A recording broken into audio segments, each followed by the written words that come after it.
Tay, may hindi ba kayo sinasabi sa akin? I don't believe this. Hazel, ano ba yun? Hazel, pwede ba? Huwag ka nang makailan. Papayaan mo na yung anak ko. Sige na, Joel, umalis na kayo. Hindi! Hindi ako aalis hanggat hindi ko alam kung ano nangyayari.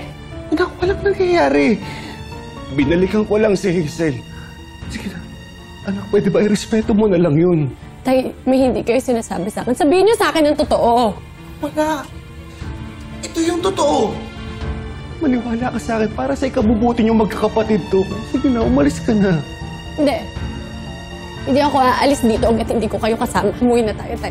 Kahit kalad-kalad ko kaya gagawin ko. Hindi sasama ang daddy mo.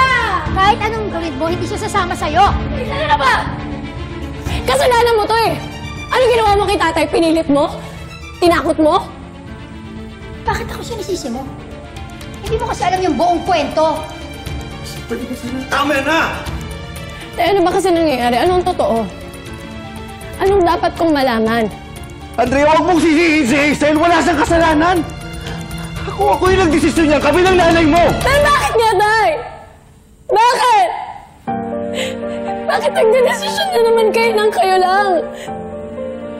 Malalaki na kami ng mga kapatid ko, matatanda na kami. Bakit hanggang ngayon wala pa rin kaming karapatan sumali sa mga ganyang usapan? Usapang pamilya! Eh kami ang unang nasasaktan pag nagdedesisyon kayo ng ganyan. Si nanay ay naglalasing na naman. Si Colleen hanggang ngayon sinisisi niya yung sarili niya. At ako, Tay, hindi pa kita nakakasama ng matagal. Pero iiwanan mo na naman ako.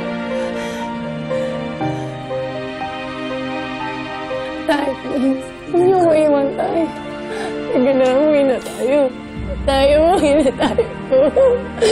Umuwi na tayo, Tay. Sige na. Sige na. Patigas ang ulo. Umalis ka na. Ayoko. Sorry kung nasaktan kita, ha? Hanggang dito na to, eh. Ha? Tanggapin na lang natin. Sige na. Uwi ka na.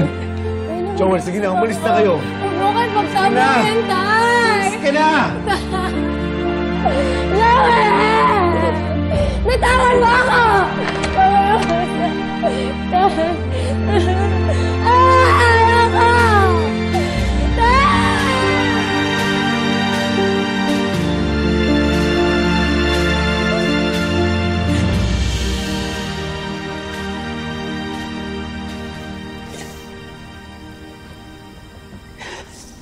Dali ka na. Uwi ka na.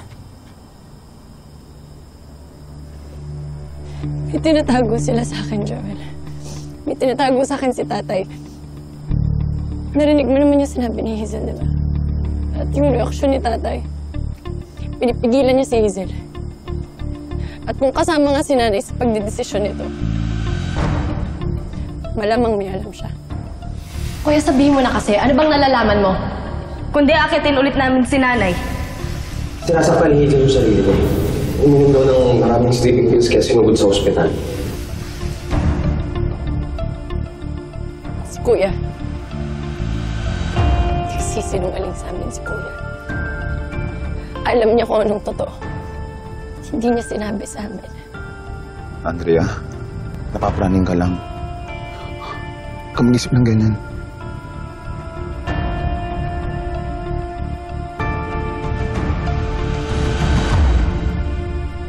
May alam ka rin.